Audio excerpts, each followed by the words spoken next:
Здравствуйте, это компания Vivo Telecom, и мы сегодня представим вам прибор Avon. Этот приборчик совмещает в себе осциллограф, генератор и мультиметр, то есть выполнен в едином корпусе, и 3 функциональных возможности у него.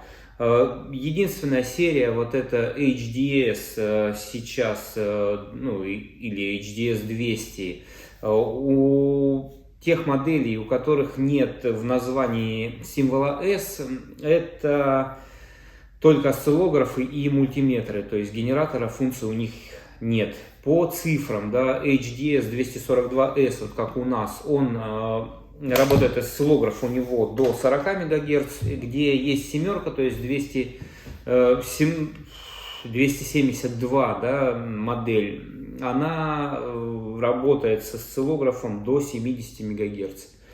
Давайте сейчас тогда пройдемся по комплекту поставки. Приборчик интересный в первую очередь чем? Тем, что у него есть USB Type-C для зарядки аккумулятора и для подключения к компьютеру. Тем, что питание у него осуществляется от элементов 18650 стандартных. Двухканальный осциллограф, цветной вот такой дисплей инверсный. Ну и посмотрим, как это все работает. То есть посмотрим потребление, посмотрим, как работает генератор, как работает осциллограф. У нас версия для России, поэтому мы немножко с обзором его задержались. Это именно официальная поставка в Россию. Давайте начинаем тогда с комплектации, потом посмотрим по измерениям. Комплектация. Сам прибор со встроенным элементом питания, потому что у нас официальная версия из Китая. Если вы его купите, он, скорее всего, придет без 18650 аккумуляторной батареи. Сетевой адаптер с обычным разъемом USB-A. Ток у него до 2 ампер. То есть выход 5 вольт, естественно, до 2 ампер. Далее, сам прибор или сам набор поставляется вот в таком нейлоновом чехле. Идет 2 комплекта для подключения к осциллографу, ну, либо выходу генератора. То есть с одной стороны крокодил и с другой стороны разъем BNC. Идет USB Type-A, USB Type-C шнур. Идут измерительные щупы для работы прибора в качестве мультиметра. Идет вот такой зажим с BNC разъемом для осциллографа.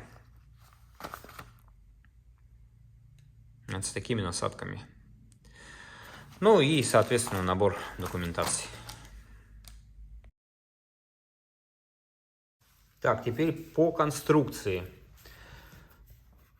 Корпус выполнен из пластика с такими вот резиновыми вставками синего цвета. Есть откидная ножка сзади.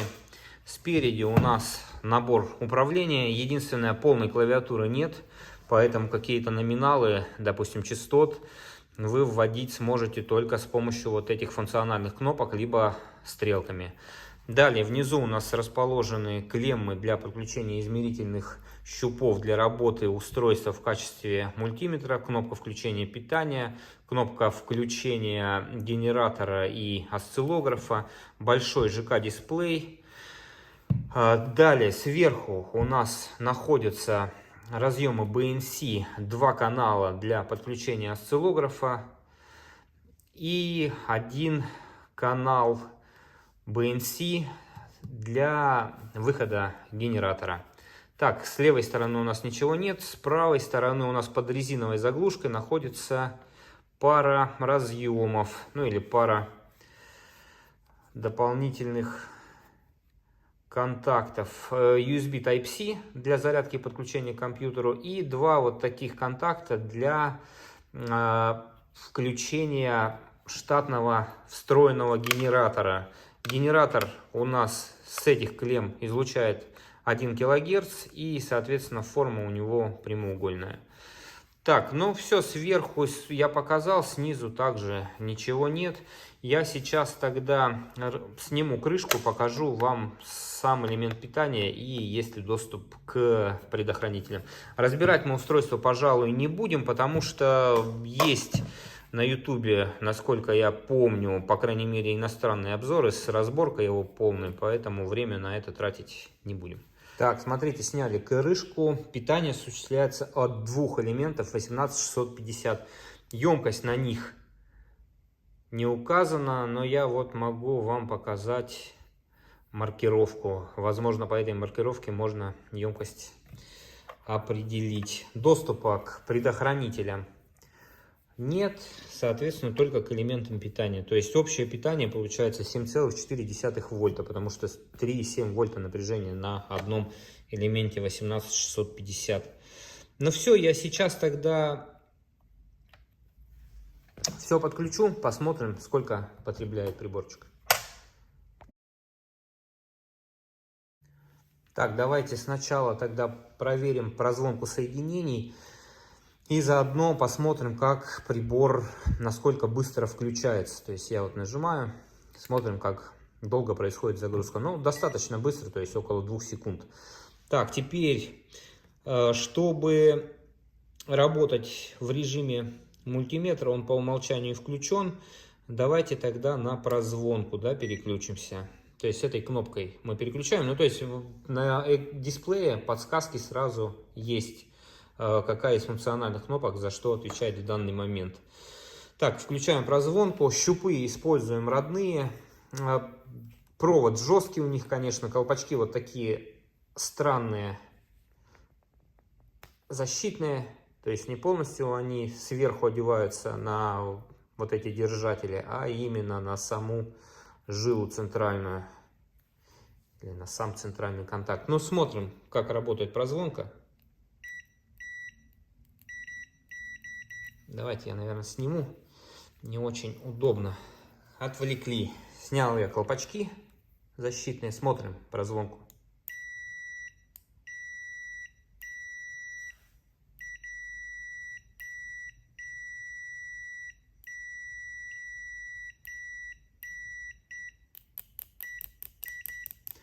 Но прозвонка, конечно, работает медленно и тихо.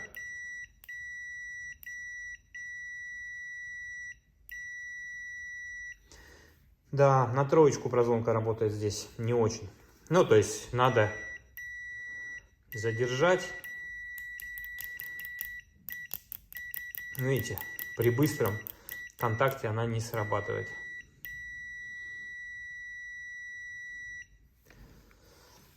Так, все, идем дальше. Так, смотрите, по потреблению. Вот сейчас включен режим генератора, причем сам генератор еще выключен. Видите, off. На дисплее горит. Уже потребляет он 619 миллиампер. То есть достаточно прилично. Но, кстати, приятная особенность у него, он способен работать даже от одного элемента 18650. Сейчас я вот подключал один элемент, он от него тоже работает. То есть, и я с блока питания сейчас, кстати, подаю 3,7 вольт.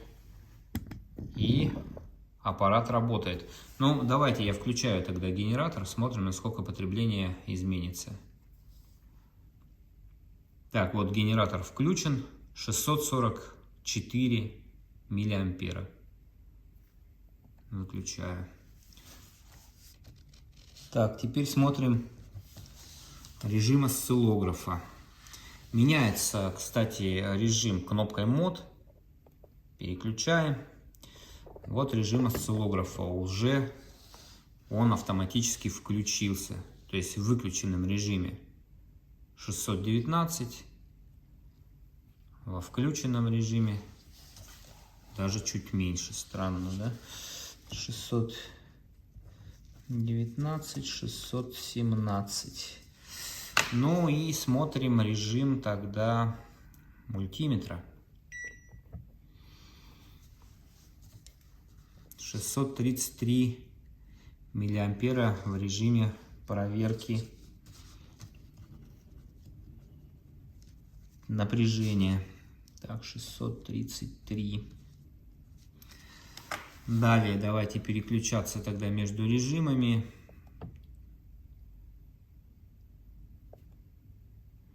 Так, ток 633. В миллиамперах ток 635, но то же самое, грубо говоря. Так, теперь сопротивление. Вот в режиме сопротивления почему-то он намного больше потребляет, 746 миллиампер. Так, прозвонка 746.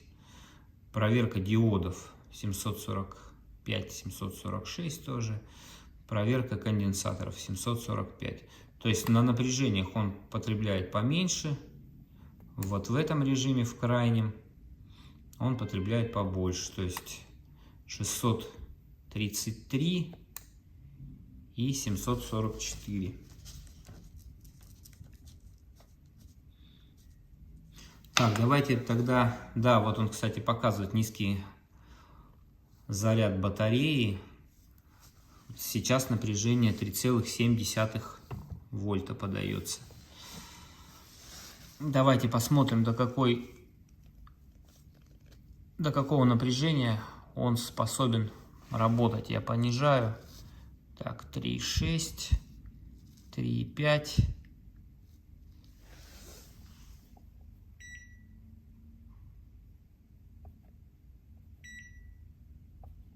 Тут, пожалуй, надо сейчас будет подать все-таки сигнал, посмотрим, ну, будет он врать или нет при низком напряжении питания. Так, я вот 1 вольт подаю с генератора. Он еще правильно показывает наш приборчик. Да, и напряжение сейчас 3,4 вольта. Уменьшаю еще. Конечно, постоянно вот эта надпись стоит на дисплее, уже не очень приятно, но еще измеряет. Давайте посмотрим до выключения, какое напряжение будет. Так, сейчас 3 вольта ровно. Да, он еще работает. Так, 2,9. Все, на 2,9 вольта он показания сбросил. Но дисплей еще работает. 2,8, 2,7. На 2,6 он выключается.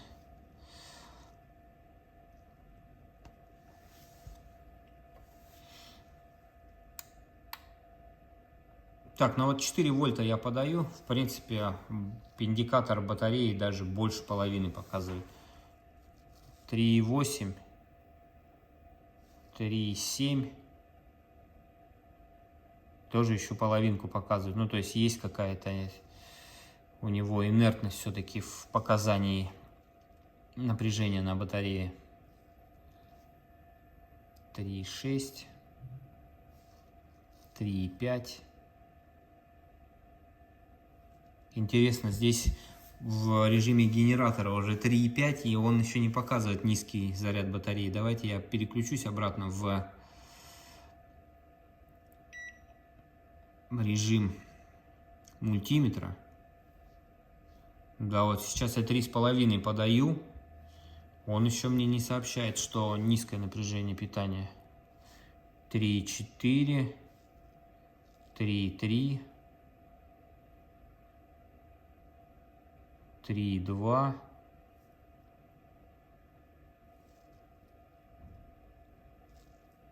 3 ровно. Еще все для него нормально. 2,9. Вот на 2,9 он вырубился. Странно, ну то есть вот индикатор разряда батареи работает не очень адекватно. То есть я аж фактически до выключения довел, а информации о том, что батарея разряжена, еще не было. Я вот сейчас опять 3,5 подаю, да. Давайте я его выключу. Включу снова. Смотрите, сейчас индикатор показывает низкое напряжение.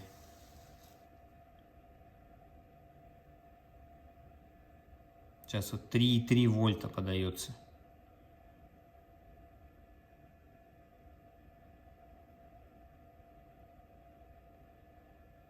2,9. Вот на 2,9 он перестает измерять, но теперь на экране не пишется, что низкое потребление, ну, низкое напряжение на аккумуляторе. Странно, с этим, конечно, есть проблема. Я вот сейчас до 4 вольт увеличил напряжение, индикатор так и на минимальном стоит значение. Вот, то есть у него большая достаточно инертность по показаниям именно заряда батареи. Так, смотрим режим осциллографа. Сейчас подаем 1 вольт VPP, то есть от пика до пика, частота 1 МГц. Как видите, все отображается на дисплее корректно. Установки какие есть, смотрите. Выбирается, естественно, 1 или 2 канала, связь входная по DC либо IC тип. Выбирается либо ждущий, либо одиночный, либо автоматический. Так, что у нас тут еще есть? Центрировать можно, соответственно. Давайте я тогда, например, сейчас амплитуду 2 VPP подам, да, 3. Ну, то есть все корректно работает. Частоту давайте я поменяю, допустим, 2 МГц сейчас сделаем. То есть без проблем. Кнопками вверх и вниз меняется уровень срабатывания, ну, то есть триггер. Так, это если нажать на горизонтальную кнопку, горизонтальная развертка. Ну и, соответственно, кнопкой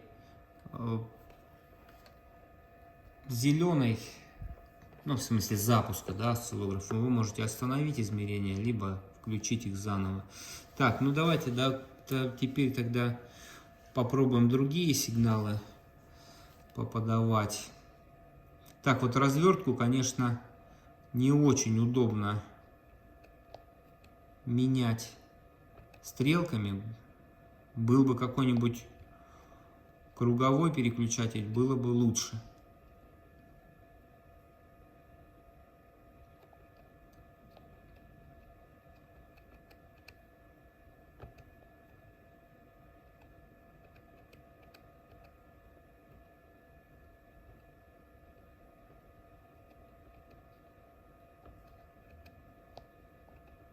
Но в целом стрелками все нормально управляется. Давайте я сейчас еще пилу подам, да, импульсный сигнал, синусоида. Ну, то есть в режиме осциллографа никаких проблем я не вижу, все работает нормально. Так, смотрите, режим осциллографа. Сейчас подается частота 1 кГц. Уровень напряжения 1 VPP. Как видите, здесь у нас 1,3 вольта.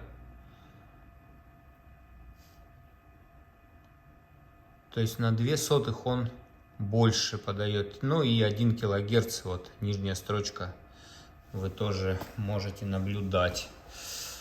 Так, теперь давайте я попробую частоту поменять. Вот, конечно, стрелками не очень удобно все-таки изменять его, это значение.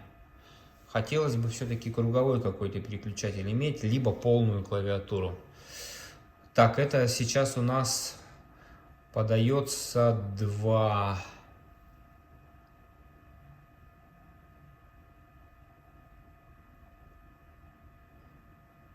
Так, частота 500 Гц подается, да, это я период изменял, на 2 изменил, соответственно, 500 Гц.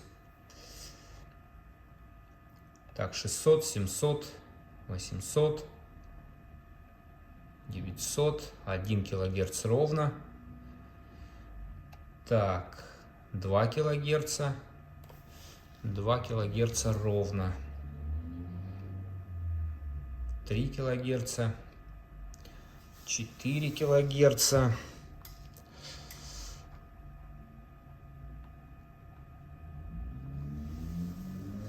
4.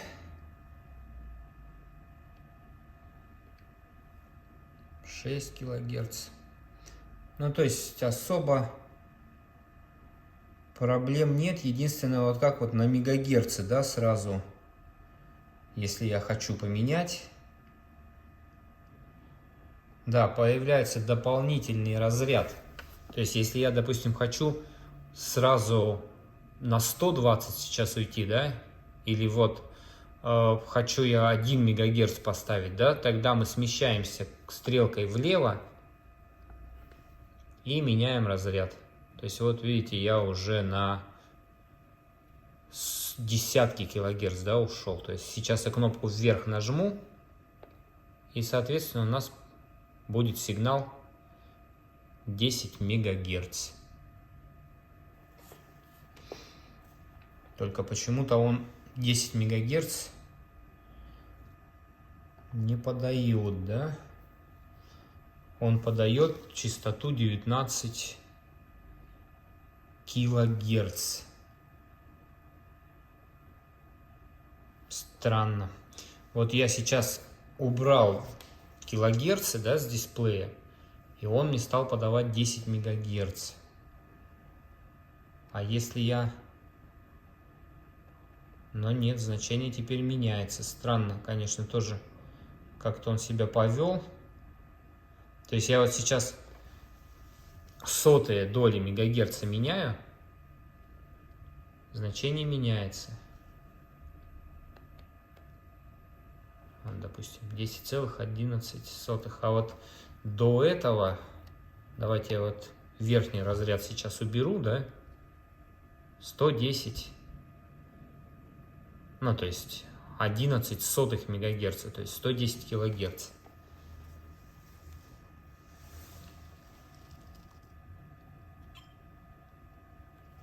Да, 110 килогерц подается.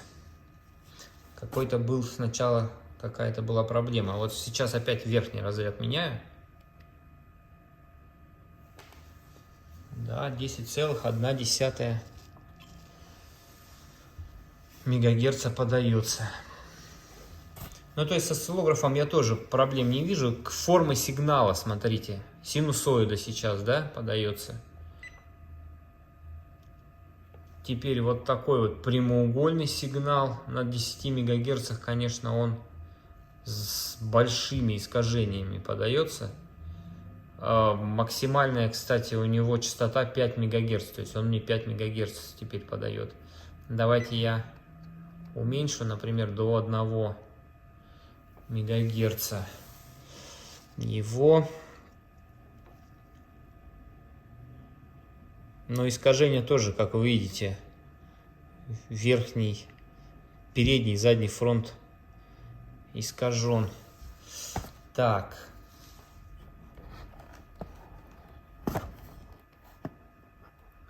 Неудобно. Так, смотрим. Частоту сейчас я еще понижу. 900 килогерц. 500 килогерц.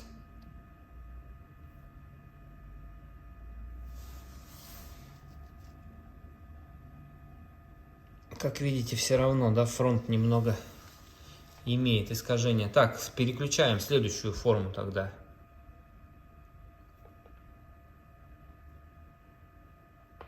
«300 килогерц». Тоже, заметьте, да, есть искажение небольшое.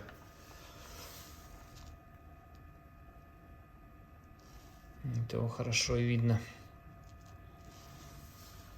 Так, следующий.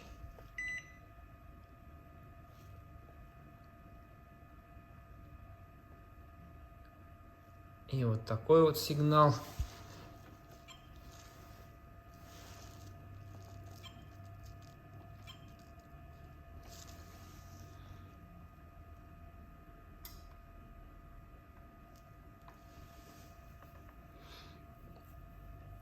Так, ну и все, и возвращаемся к синусу.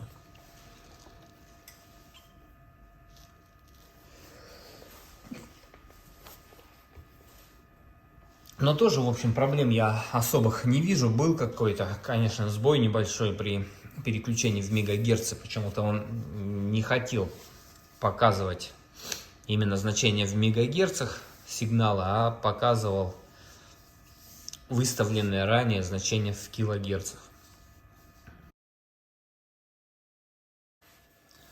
Так, давайте посмотрим тогда в режиме мультиметра измерение постоянного напряжения. Подаю тогда сейчас 100 милливольт. Как видите, фактически одинаковые показания с нашим эталонным прибором. Без проблем. 200 милливольт. Заодно оцените, как он быстро реагирует на изменения. Тут он чуть ниже, занижает, конечно. На сколько? На 9 сотых вольта, да?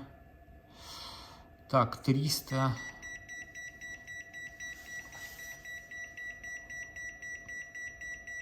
Так, в перегрузку ушел. Соответственно, между вольтами и милливольтами он автоматом не переключается. То есть надо поменять. Так, 0,299. Здесь 3 разряда совпадает. Ну, давайте я сразу выше тогда пойду. 1 вольт ровно. Отлично. Так, 2 вольта. Тоже все хорошо. Так, 4 вольта. Нормально. Так, давайте сразу тогда на 10-12 вольт. 15 вольт. Так, 22 вольта. Ну, то есть претензий к напряжению постоянному никаких нет.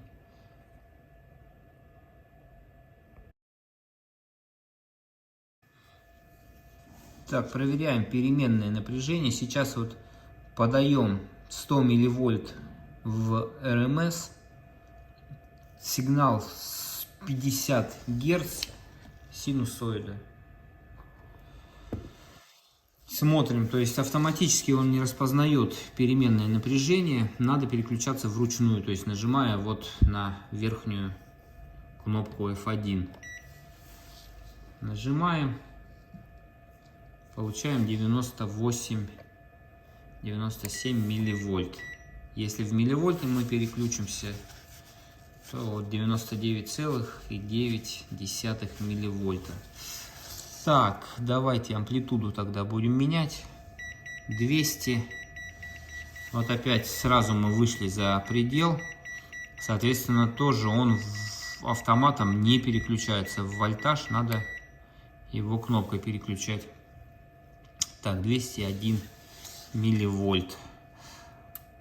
Так, 300, 400.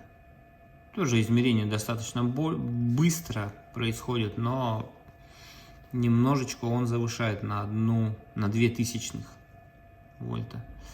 Так, давайте я тогда до 1 вольта сразу дойду.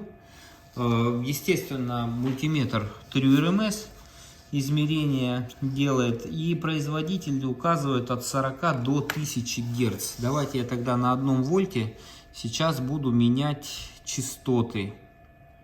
60. Посмотрим, действительно ли до 1 кГц он будет изменять. Так, вот 100 Гц я подаю, да, проблем здесь пока никаких нет. Так, 200, 300, 400, 500, 600, 700, 800, 900, 1 килогерц. Да, все нормально, без проблем он измеряет. Иду выше, 1,5 килогерца. То же самое. Так. Ну вот 2 килогерца он уже на 0,01 вольта меньше стал показывать. Ну, то есть до 2 килогерц вполне он адекватно себя ведет TrueRMS. Так, давайте теперь измерять сопротивление. Начнем с малых сопротивлений. 3 Ома, как вы видите, у нас сопротивление это.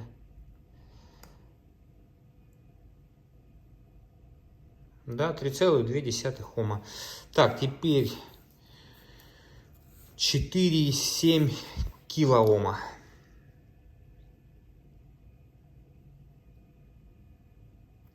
Так, либо у меня контакты отходят. Да, 4,6. Нормально. Так, 100 килоом.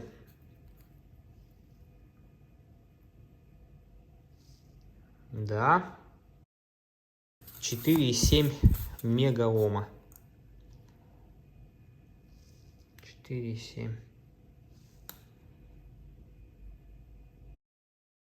Все, с сопротивлением проблем я не вижу. Так, давайте смотреть проверку диодов. В данном случае светодиодов смотрим. Красный зажигается, падение напряжения показывает. Синий зажигает, но, к сожалению, падение напряжения он не показывает в данном случае. Так, и белый тоже достаточно ярко зажигает, но падение напряжения показывает превышение. Так, смотрим, какое тестовое напряжение подается в этом режиме. А подается достаточно много. Просто, видимо, из-за индикатора он не показывает падение напряжения, но подает прилично, то есть 3,24 вольта. То есть на 4 балла падение напряжения не показывает, но светодиоды зажигает. Так, теперь давайте проверим конденсатор. Емкость конденсатора, точнее, заявляется у нас максимальная емкость 2 миллифарада. Вот у нас на 2,2 есть электролит. Давайте его попробуем измерить. Смотрим тогда, насколько быстро он будет измерять и насколько точно.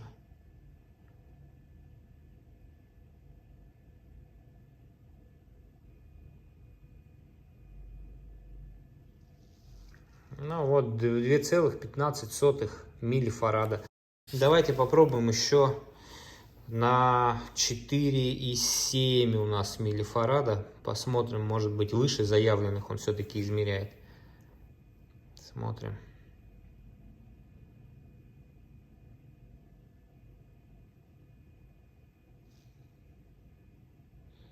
Да, измеряет 4,6 миллифарада. Ну, то есть к этому режиму претензий нет. Так, ну что, давайте подведем итоги тогда по осциллографу, генератору, мультиметру в одном устройстве. Avon HDS 242S, 272S, 242, 272. В целом все работает достаточно хорошо. Единственное, есть некоторые нюансы, да, недостатки, какие мы нашли. Это, во-первых, инертность в показаниях заряда батареи, то есть сам индикатор работает с достаточно большой задержкой. Но тут проблем нет, я думаю, в обычном использовании это вас не затронет. Зато он даже работает от одного элемента питания 18650, что отлично. То есть в любых полевых условиях вы всегда можете элемент либо с собой запасной взять, либо зарядить его там от пауэрбанка, например, через Type-C, либо тогда, даже при одном исправном элементе прибор у вас работать будет. Далее, по управлению, конечно, хотелось бы либо сенсорный экран и экранную клавиатуру тогда, либо здесь полноразмерную клавиатуру, потому что некоторые значения, допустим, там частоты генерации, да, или с осциллографом работать только стрелками не совсем удобно. То есть хотелось бы иметь какое-то более продвинутое управление. Далее, по светодиодам тоже он у нас, все он зажигает без проблем, светодиоды, но падение напряжения выше 2 вольт не показывает. Это такое ограничение у данного прибора, хотя тестовое напряжение 3,2 вольта. В остальном приборчик удобен. достаточно легок, работает в принципе стабильно, да. По поводу преимуществ, это, как я уже сказал, питание 18650 распространенное и Type-C слот для зарядки, для подключения компьютера тоже удобно. В целом все для полевых условий вполне прилично работает, то есть естественно осциллограф, генератор, все простенько, но все нормально можно эксплуатировать. На этом тогда закончим. Потребление, да, достаточно большое, еще тоже из недостатков. Потребление больше 600 мА, это, конечно, прилично. Но, опять же, я говорю, питание здесь универсальное, поэтому проблем нет. По поводу напряжения переменного постоянного тоже никаких проблем мы не увидели. Даже выше заявленного он 3 РМС измеряет до 2 кГц.